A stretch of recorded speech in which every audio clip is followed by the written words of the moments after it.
Hi, everyone. My name is Becky Robinson, and I'm so thrilled to have this opportunity to learn with you today and with my friend Nate Regier. Welcome, Nate. Hey, it's great to be here, Becky. Thanks for making this possible. Of course. So as you're all coming in today, I want to make sure that you find the chat panel right away. And as we've been doing each week, I want to use actually each day, we've been doing the daily prompt, what are you grateful for? So if you could take a moment to find the chat and type in what you're grateful for today. I'm grateful for this chance to have my day recharged with Nate and to learn from him again. I feel like every time I'm exposed to your content, Nate, it's helpful and valuable. And so that's one of the things I'm grateful for today. Nate, what are you grateful for? I am grateful for, excuse me, a chance to be with everybody. I've been so alone and I'm all alone in my office here. So I'm going to take a selfie of me in my situation here so you can all see it. And I can even see you there. There we go. I am so grateful to be here. That's so fun. So we would love to hear from you in the chat. What are you grateful for today? And I will remind you to use the drop-down menu to select all panelists and attendees so that everyone can hear from you. I also want to give you a heads up that Nate and I had a disconnect about the length of this webinar. And so as you might have read in my email this morning, we are not going to stop today at 12:30. Nate has way more than 30 minutes of value for you. We hope you can stay. If you can't, there will be a recording available afterward, but we are going to continue past the 30 minutes today, maybe for 45, maybe for the entire hour, and we hope you'll stick in with us. Nice to hear from you, Kitty, that you're grateful for beautiful weather. Julie is grateful for time spent with college-aged children. I love having my college-aged child home. I know, Nate, you have some at your house too, right? Yeah, yep. So as we dive in today, I'm going to go off camera, Nate. I'm going to let you do your thing, and we'll be back later in the hour for some Q&A. So thanks, everyone, for joining. I love seeing all the familiar names. You know, this group, Nate, we've been doing this for a few weeks together now, and we have a lot of people who show up every day, like Kitty and Jeff and Rob and Kristen and Angie. So it's always great to see those familiar names. And Erica, how could I forget Erica? She's in North Carolina. Good to see you, Erica. So thanks. Well, it is great to be here. And thanks again, Becky. I'm grateful for opportunities to connect with people and to share even in this virtual way. And for those of you that were expecting just a half hour today, that is fine. I'm going to share with you an opportunity here in a little bit to join a free webinar that we have going on regularly on how to do self-care with compassion. We'll touch a little bit on that today, but today's more about communication strategies and how we communicate during crisis. So great for all of you that are going to stick around for 30 minutes and beyond. Why are we here? Why are we doing this? Why are we making this time to come together every day and be with each other? I think we're right now, clearly we're facing really unprecedented disruption in our lives in so many different ways. And so effective communication is so critical during this time with each other, with our constituencies, with our customers. But the stress that we're under increases our vulnerability to poor communication, which we're all not always proud of, and we're trying to do a better job. Thankfully, though, I want to share to you a message that compassion can really help us get back on track. And so I am so glad that you're here and that we're here together. Like I mentioned, we're offering a free compassionate self-care webinar with some of the same principles that you're going to hear about today, but more geared towards how we're taking care of ourselves while we're dealing with all of this disruption. It's free. It's about 45 minutes long, and there's multiple times you can sign up. And Becky and her team are going to share the link to that in the chat. And we'd love for you to take advantage of it, share it with your friends, family, share it with your team if you're a business leader. And I'll put this back up later at the end. So what are we dealing with? What are we facing here? Here's all of the things that or some of the things that I'm seeing that people are dealing with. Mobility restrictions with social isolation. We can't move around in the same way that we did before. Lots of cohabiting and coexisting with someone the other day said their mom's living with them now, or my two college age daughters are in the house now. We have multiple colliding roles. When was the last time that you were on a meeting as a business leader and also a parent at the same time, trying to manage your children or dealing with your spouse, where everything of who you are is just all mashed together in one vulnerable space where everybody can see and hear it. Keeping family safe. Many of us are concerned and worrying and just trying to figure out how to keep our kids safe. My daughter wants to go back to college and live in her house. She's bored and wants to go home, but what does that mean? And my mother-in-law or my father-in-law is living alone in a town nearby. How do we keep him safe? Career and financial challenges.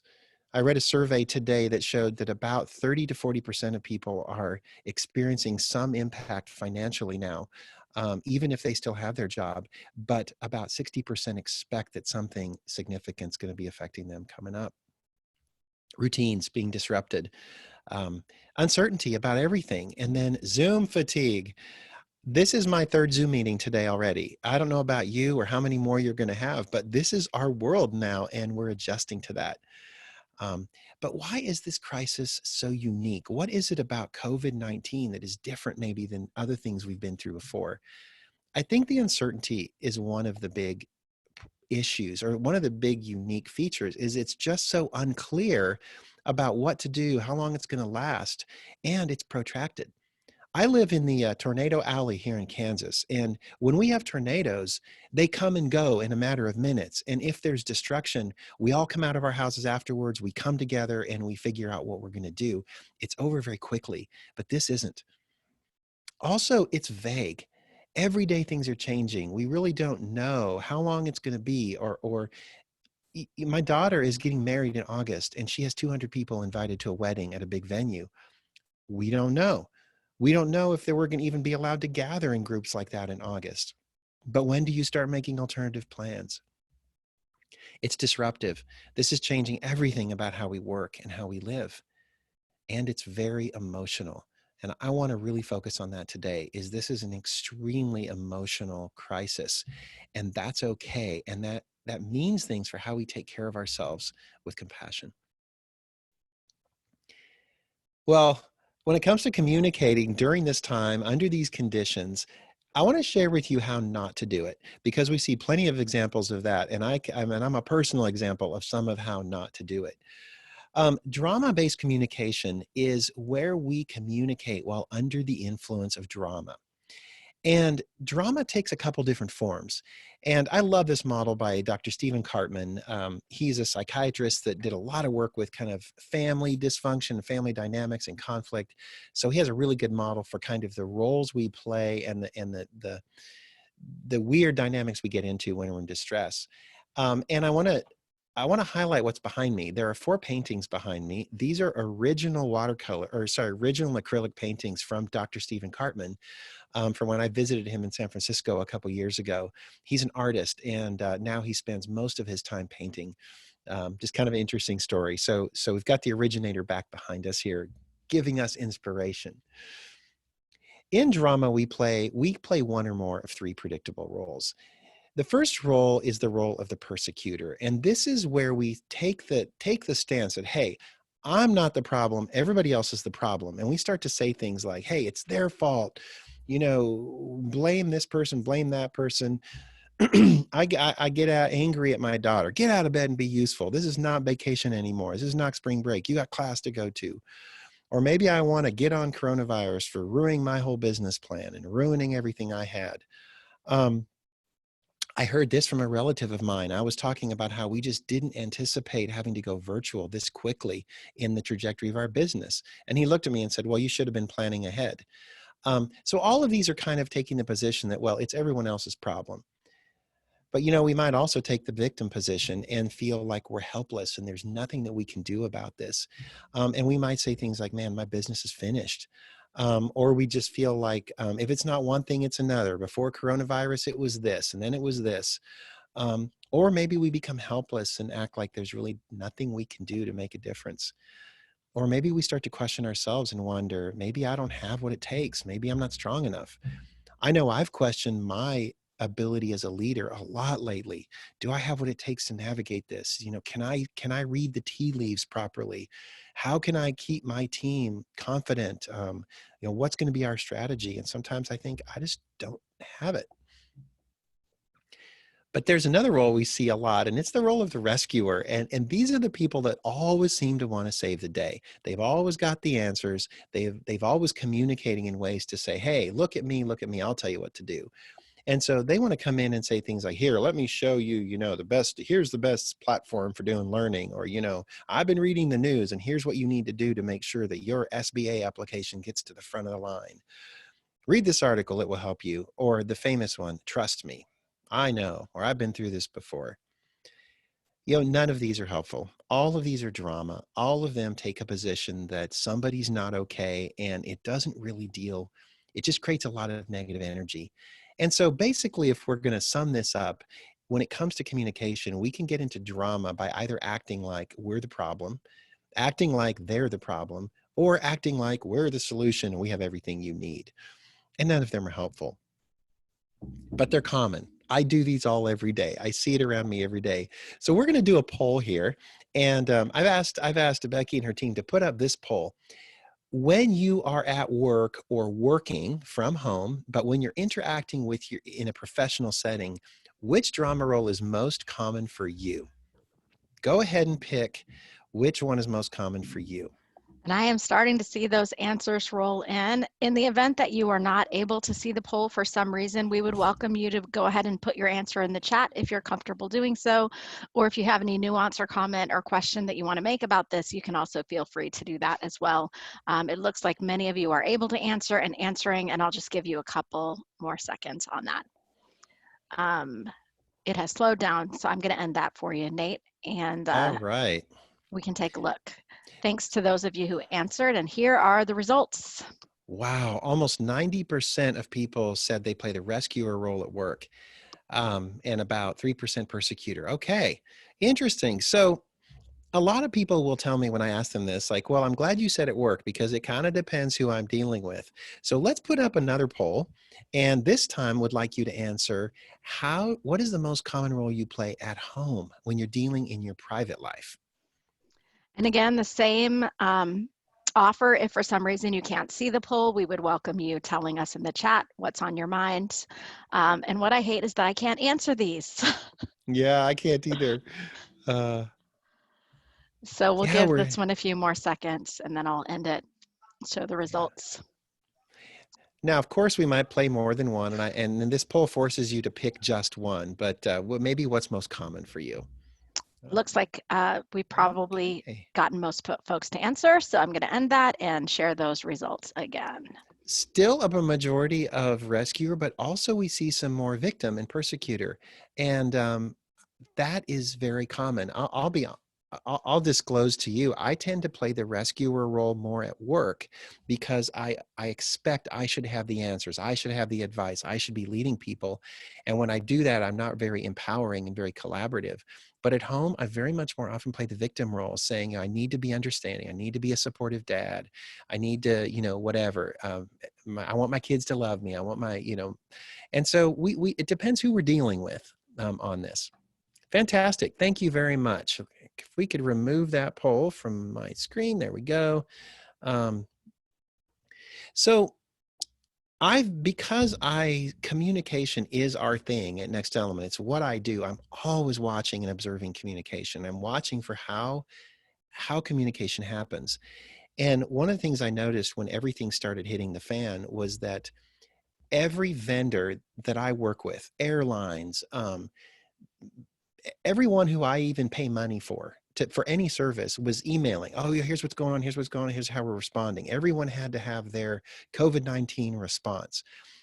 And for the first week or two, here's the patterns I noticed, is that these messages were heavy on data. Here's what's going on, here's what we know, here's the facts, and then heavy on tactics and strategies. Here's what we're doing, we're adjusting this, we're doing this, we're doing that. And then heavy on promises, basically trying to reassure me, hey, you can still trust us. Our quality standards are still high. We still have integrity. And what it was light on was compassion.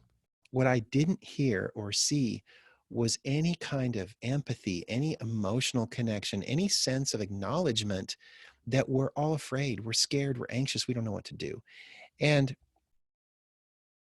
I suppose there's a reason for it. I think that perhaps organizations don't want to appear like they don't have it figured out. They think that if they get honest about how they're feeling, we won't trust them and don't think we're safe. But whatever the reason is, that there was really light on compassion, although that seems to be changing. And I'll show you an example of that here in a little bit. So I wrote a blog article right off the bat, the first week that this hit, and I took the emails I got from the 3 major airlines that I travel all the time. I got an email from Delta, CEO Ed Bastian, and here is the email condensed. But what I've done is I've color coded in purple where he makes promises and commitments, and I put in blue where it's all about data and tactics. And so what you can see here is that um, it's predominantly one of those two things. Right up front, they say, we want you to trust us. So here's what we're doing, blah, blah, blah. And then they inserted probably 2 pages of all of the steps they're taking to adjust. And then they ended with reminding us of their mission and that you can still trust Delta. Merican. This is their SVP of customer service, Kurt Staisch. And here's what he said right up front. Your safety and well-being is our priority. So he's reminding us of the commitments that they have, and then went on to share with us up-to-date information, efforts, and then a long list of all of the steps they were taking. And then again, finished with, please remember, we're confident in our team. We can care for you in the best possible way. Now, although he uses the word care, I don't feel care. I feel like they're going to do what they need to do to keep us safe. Then United, and this was before everybody just stopped traveling. This is when people were worried about the transmission and they were trying to let us know we were still safe. Oscar Munoz, I've been watching him and commenting on his leadership communication for years. But here he starts right up, I consider you part of our United family. That's kind of compassionate, although it's kind of also removed like United family. But then he goes on the same way that everyone else did. Promises, data, all the steps they're taking, and ends again with saying our commitment remains as steadfast as ever. So I told you things were changing. Just 2 days ago, I got this from Marriott. You know, all of these, everyone who has frequent flyer programs is starting to get on board now with how long will we extend them. And I thought this was interesting. It's been 3 weeks since I last communicated with you. Sadly, since that time, we've all borne witness to how it's impacting our families, our communities, our way of life. Daunting, but heartened by the moments of triumph, courage, humanity, love. Look at this. I remain optimistic. This is heavy duty compassion and connection at an emotional level right up front. Now, it doesn't mean that we're not going to also get information on the latest, but then they go on to say, and here's how we're focusing on supporting you. Here's the latest. Here's what we're doing. I found that quite refreshing. So I want to do a poll here. Before you put it up, I want to kind of set the stage for this poll. I've identified kind of this category of commitments and promises. I've identified the category of data and tactics and strategies. And then there's this third category of kind of the emotional caring connection. Which one is most important for you to hear? And on this poll, you can choose more than one if you want to. Is that right, Becky? I am not sure. We'll Kelly see. got those set up, so we will see. We'll see. And Anyways, when you receive communication, which one is most important for you to hear? if someone can let me, yeah, can we do more than one? It's Start correct. weighing in. Yay, thank you, Kelly. We would love to hear Good. from you. What is the most important thing for you to hear? Now I'm going backtracking in my mind, Nate, and trying to think about how much compassion is in my emails. Right, right. Thank you for not putting mine up on the screen. Well, we're not done yet. No, I'm not gonna put yours up. I'm not gonna put yours up. Oh man. Here we go. It looks like I can probably close this up. People are still answering. Looks like we're done. Okay. Thank you, Rob. Good to see you, Rob. Wow. Okay, so check this out. 78% of you said empathy was what was most important for you to hear. Isn't that crazy? Now there's multiple choice, so some of you picked more than one, but strategies was second. Isn't that interesting that what we want is empathy and what we get is promises and strategy? And so this reveals a gap that we've been seeing for years when we work with leaders is As leaders go higher up in the organization, they communicate with tactics and strategies and promises and commitments, but they don't deal with the emotional side. And research after research study shows that that is the thing that builds the most trust. That's the thing that gives credibility and connection with leaders, but yet they're most shy of it, or they just don't do it. So these are great revealing results. Thank you for that. Let's move on. So in the chat room now, let's get specific. I would love to know from for those of you that did the poll, will you type in the chat specifically what have been some really helpful things that you've heard when your vendors and clients and customers have communicated with you? What has just really hit you right? Well, and we welcome you to share those, and I'm going to be reading them out. And Nate, while we're waiting for people to type, I'll share with you that I got an email from one former client of mine when I offered for her to come be a guest on the Daily Connection, and she will be. Lisa Cohn is coming up, I think, next week. And she wrote to me, "I wish there was something I could do to help you." And for some reason, that stood out to me in such a powerful way. Wow. Mhm. Just that statement. Wow. So here are some comments coming in, and I'll get those read out for you. Wow, they're fast. Let's see. So this is what I see so far. Honesty is helpful. We don't know the answers. We're figuring it out. Let's see what else. Expect change often was helpful. Not sure what this looks like in the future, though we will figure it out together. Oh, Julie says someone checking in on her personally was helpful. John says thanks for all you do. I'm assuming that you heard that and that was helpful, oh, or if you're saying it to me, thank you. I'm not sure which. Um, Jeff says messages that put our experience into a human. We're all in this together. Context, naming people within the organization that are suffering, showing that we know people are hurting. yeah. Rob says several emails reducing risk, so taking away cancellation charges, offering more flexibility. Oh, Um, Alejandra says it should be an equilibrium between strategies and compassion, and as much detail as possible about what they are doing and then following it up when there are yeah. changes. Honesty, transparency, humility are what one of our Wow. listeners values more. Understanding that while there are some commonalities, there are a lot of differences in how this is impacting people and what changes are being made to practice. So how to reach Oh. someone if you have concerns. What So a great list. They're coming and coming. And man, I tell you what, if I could capture that chat right now, what an incredible resource for all of us to simply see that list and remind ourselves of what people want to hear and how we can give them what they're looking for. I know there's more coming in, but that's a great snapshot. Thank you so much for those of you that shared that. So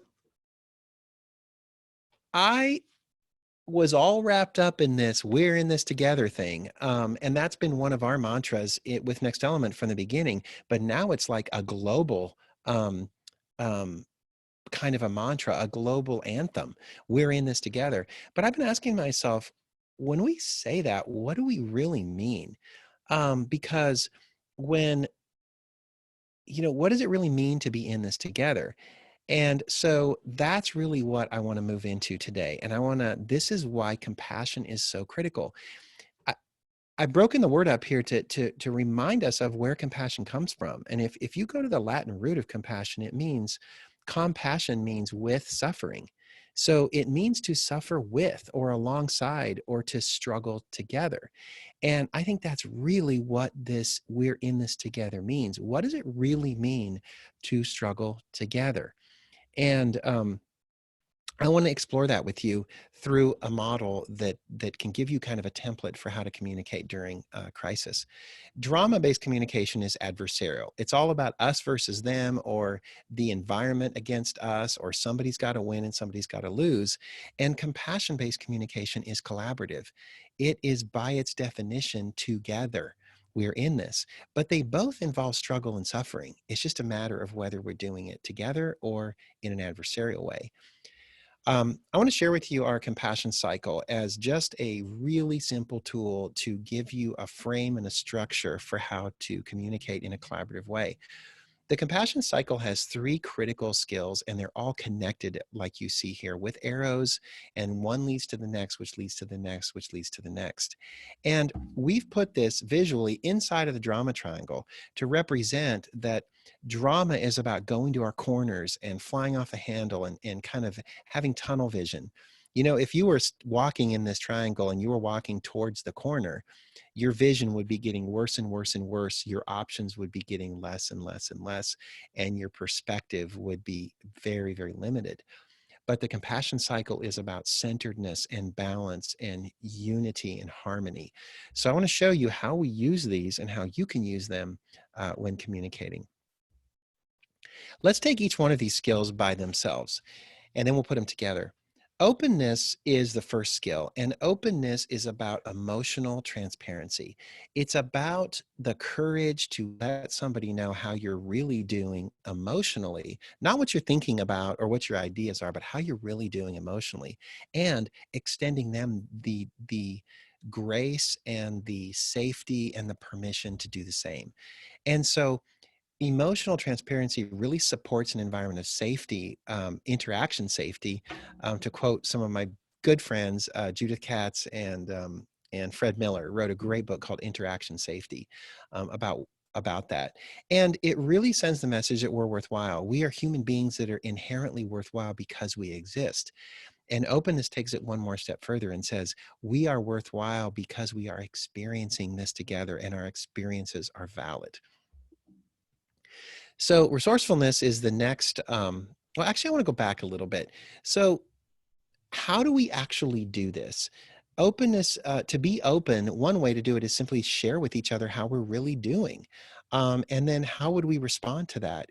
We would affirm and value that and not judge it, not minimize it. So if I say to somebody, I'm feeling overwhelmed, they're not going to say to me, well, you're the leader, you should have it figured out. They might say, gosh, I felt that way too, or it's okay at a time like this to feel overwhelmed. You don't have to have it all figured out. Empathy is a big part of openness. But I do want to emphasize that empathy is not the same as compassion. A lot of people say, well, compassion is just empathy in action. No, empathy is just one strategy for openness, but there's a lot more. Resourcefulness is the next skill on the compassion cycle, and this is really about problem solving. This is where we go about figuring out, okay, so now that we are aware of how we're doing, that now what are we going to do about it? What are we going to do with it? And curiosity is really the essence of resourcefulness. I was talking to someone in Belgrade today about just kind of some business perspectives on how leaders are dealing with this.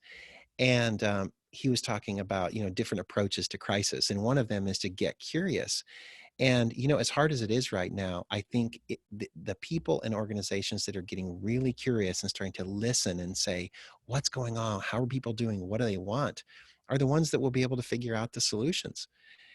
And when we are in creative, curious problem solving mode, we are emphasizing that us as human beings, we're capable. We're not just valuable, we're also capable. We have skills to bring. We can solve problems. We have resources that we can maybe leverage in new and different ways now. That takes us to the third skill, persistence. Persistence is about walking the talk. Persistence is about following through, doing what you say, um, following through on your promises, being a dependable, reliable presence in one way or another for people. Um, and this supports consistency because no matter, particularly in turbulent times and times of change, everybody is grasping for what is at least one thing we can count on. What is that one thing that we can rely on to give us kind of an anchor in the storm? And it's possible to find those things. And it's not the same as just blanketly promising, you know, we're still going to have high quality. It's like, no, what is one thing you can count on today that's not going to change? And what persistence does is it emphasizes that as human beings, we are also accountable. We live and work in communities with other people, and our existence relies on collaboration. So that means we are accountable to each other. And so that brings kind of three key qualities of compassion, which is value, we're valuable human beings; capability, we are capable of solving problems together; and accountability, we are responsible to each other for our behaviors.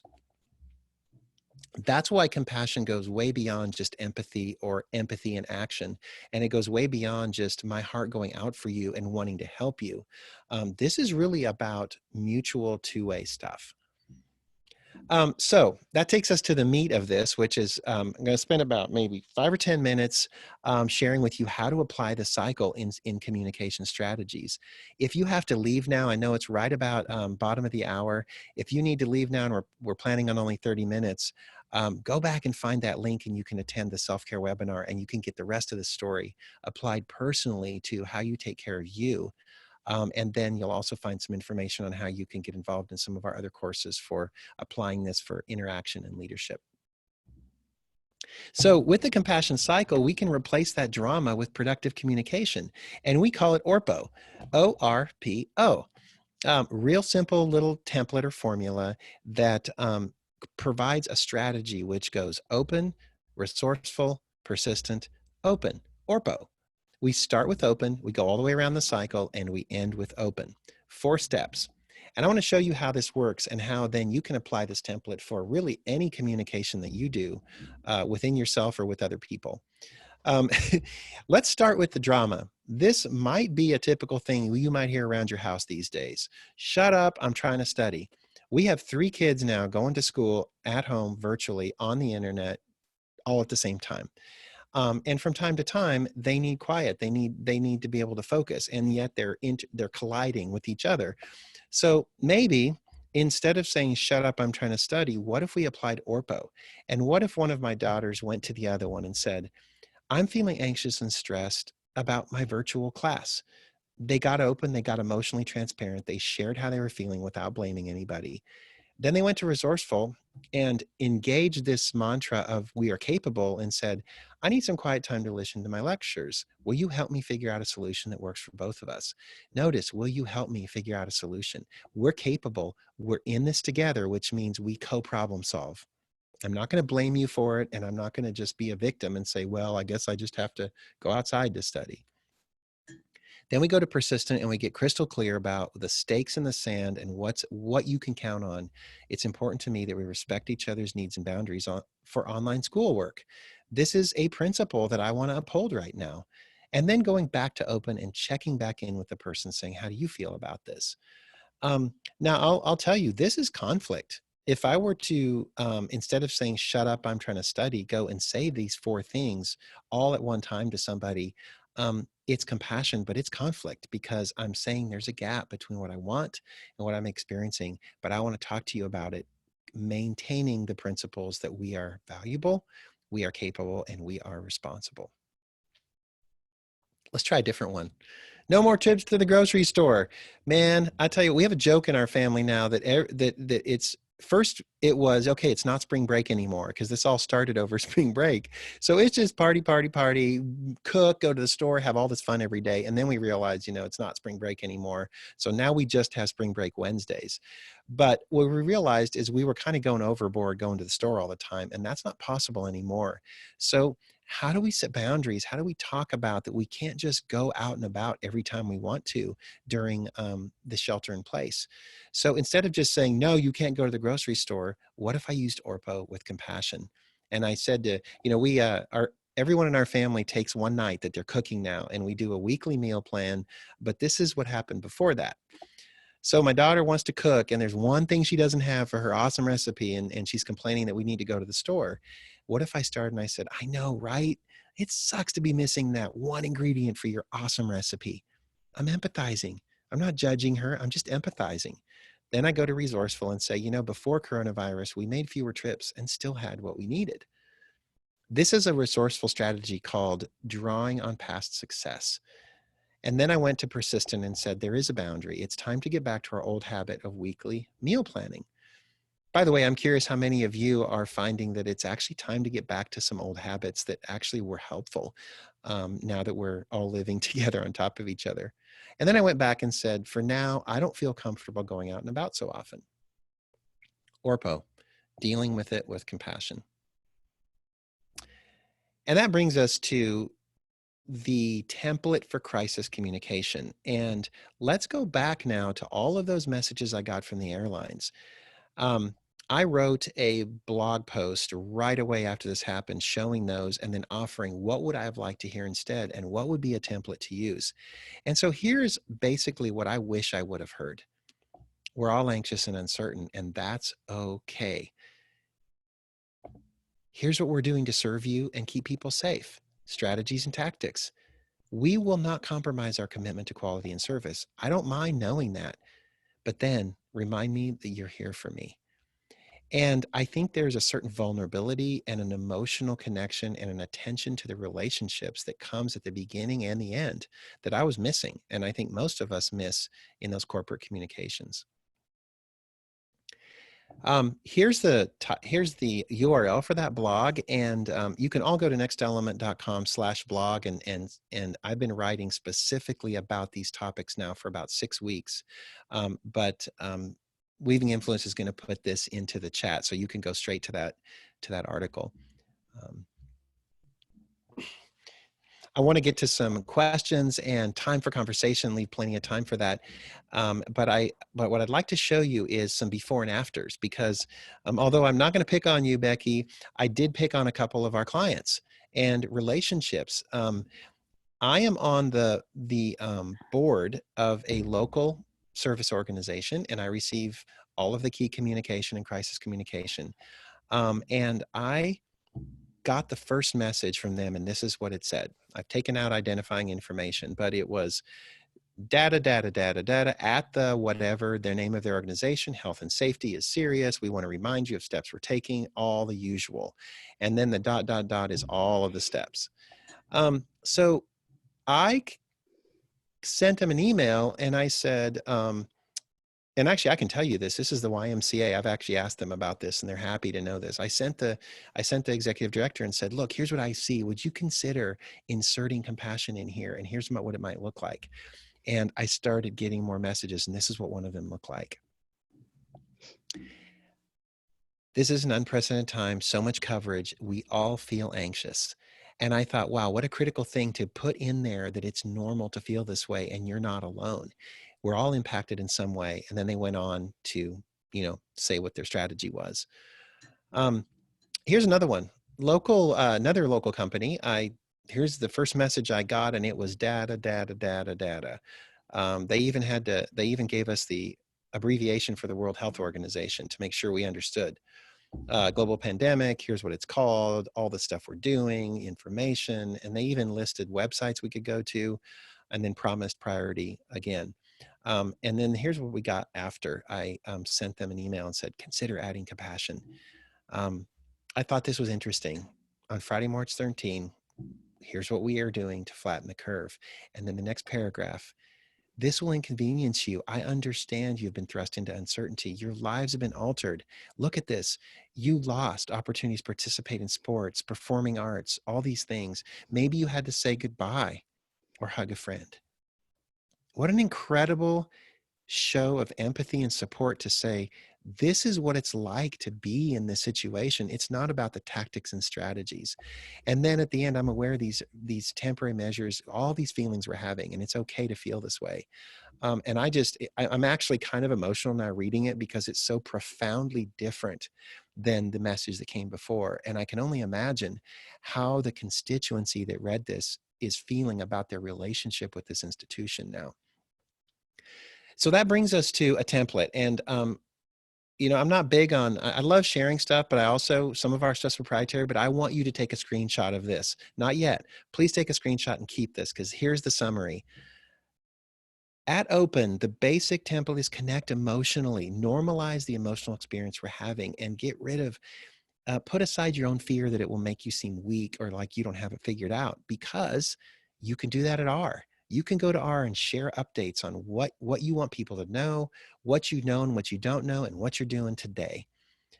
And then make and renew commitments. Every day we have to make new commitments to our people about today's situation, and then renew the commitments and remind them of the things that will never change. And then finally, affirm relationships. The most important thing we can do now, and hopefully ongoing, is to make sure that they know that we're here for them and that the relationship is the number one most important reason that we're here.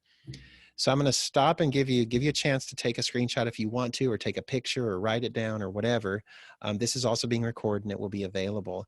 But with that, I want to jump to Q&A now and just give an opportunity for anybody to jump in, type chats, ask questions about this. And then I want to share with you before we're over again, kind of how you can get involved in the self-care course if you want. Sure. So Nate, before we do that, I'm wondering, would it be possible to get a JPEG of that model and we can put it in the Facebook group that's for the Daily Connection in case people miss the screenshot? Yes, I will That send would it. be amazing. So if you haven't already joined the Facebook group for the Daily Connection, I will admit that this week's been crazy. I have not shown up there as much, but there are many of us communicating in that group. It's a great place to connect with others. And I would invite you to join it, and then I'll put this template that Nate shared in it. I have a couple of questions that have come in already, and we welcome more, but I'll start with this one. We have someone who's asking a clarifying question on theory. So the drama triangle is Dr. Karpman and ORPO, and the compassion-based communication model is from you, correct? Could you That is confirm that correct. for Yes, everyone? that is correct. And our framework of putting the compassion cycle inside of the drama triangle, that is our unique departure. And I might just say put a plug out for Cartman. His model is, if you Google it, you'll see over 10,000 things. His model has been used and taken without his permission for 30 years. Right now, Next Element and one other company in France are the only two that are kind of using it with his blessing and permission, even though we kind of depart from it and go in our own way. So just a shout out to Dr. Cartman. Thanks for that. And Kitty has a curious question. She's wondering, Nate, if anyone that you reached out to regarding their messaging responded defensively, because it sounds like the two that you showed us really took it to heart and made a big difference. Kitty, I'm so glad you asked a curious question, because I don't like the ones that are not curious, the rhetorical ones. So appreciate that. And it's a great question.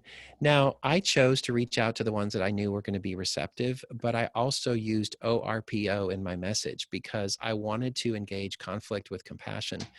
And both of them responded gratefully and obviously incorporated it. Haven't heard from any of the airlines yet, though. That's helpful, Nate. Thank you. So we had a question earlier regarding trust that came in from Joanne, and I'm going to scroll back and try to find it. Or Joanne, if you have it handy and you can, oh, I did find it. Okay. So Joanne says that she subscribes to the belief that trust is an emergent quality in systems and that the compassion cycle seems to support the creation of trust. Any thoughts on that, Nate? I love that. Love that question. Yes. And trust is experienced and built differently by different people. Universally, though, people need to feel safe in order to trust. However, some people need to know the information in order to trust, and other people need to know the commitments and the integrity before they can trust. And so I would submit that there's kind of three trust questions. One of them is, am I safe with you? One of them is, do you know what you're talking about? And the other one is, can I count on you? All three are critical, and the compassion cycle hits all three simultaneously and lets people know you are both trustworthy, that you can be trusted. Could you say those questions again? So am I safe with you? What are the other two? Do you know what you're talking about? Do you have the information? And then Mhm. the third one is, can I count on you? That's persistence. Are you going to do what you say? And that's very different than, am I safe with you?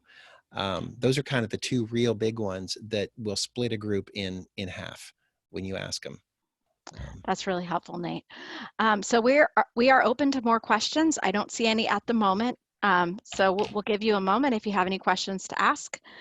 I'll go ahead and put up on the screen, just while we're here, again, this self-care course if you're interested, and we can put the URL to register for that for free in the chat. And also, you can email me anytime. I've got time, and I really am enjoying connecting with people around what's important to you, what you're experiencing, and how we can help. Thanks, Nate. I will remind everyone who's been a part of this daily connection series that tomorrow we do have another full-length hour-long webinar. It's co-presented with Barrett Kohler Publishers with Dr. Timothy Clark on the topic of his new book. I think it's called The 4 Stages of Psychological Safety. So building on some of the ideas from today, but you do need to register to attend tomorrow's session on Barrett Kohler's website. So Kelly is putting the link for tomorrow's session in the webinar chat, and we have over 1,000 people signed up for tomorrow's event. So, if you haven't signed up yet, I hope you will. And then we'll be back on Thursday. And Thursday, we're going to do something really different. We are going to change out the link that you've been getting in the email. We're going to have a Zoom meeting instead of a Zoom webinar. So if you've been coming day after day and you'd like to be able to talk to me or talk to the others, we're all going to be on camera together. We're going to connect in a new way on Thursday. No guest, just me and you and whoever shows up. So Erica, I'm excited to see you too. So here's the question, as we're still together. So Cynthia wants to know, connecting emotionally is important, but how do we make sure that it is communicated and received as honest and transparent? So maybe Wow, not manipulative or... Cynthia, that is such a good question. And I would say that we can only control how it's communicated. We have no control over how it's received. And so the only thing that we can really take stock of is whether our mindset is right. And that's where we go back to these 3 questions of value, capability, and responsibility. And I think that it's like we talk about 3 switches of a compassion mindset. And when I speak, do I speak as though we are valuable, we are capable, and we are responsible? Every one of those, because if I don't believe one of those, it will show, it will come through, it will most likely be interpreted as exactly how I intended it. And so in our compassion mindset training, we do a lot of work on that, but it's intention. And those are the 3 most important things we have to get right inside so that we are conveying what we really mean. Thanks, Nate. So do you have any parting advice or wisdom or inspiration as we wrap up our time together today? Yeah, two things. Thank you to the person that I talked to from Belgrade today. I would say if you're going to change just 2 things, if you're not already doing them, one of them is it's okay to share how you're really feeling. It doesn't make you weak.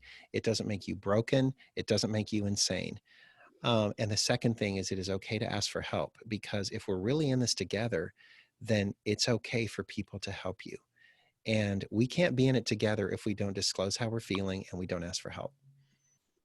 Thanks, Nate. Have a great day, everyone. See you tomorrow, I hope. Thanks, Becky. Thanks, everyone, for being here. Bye-bye.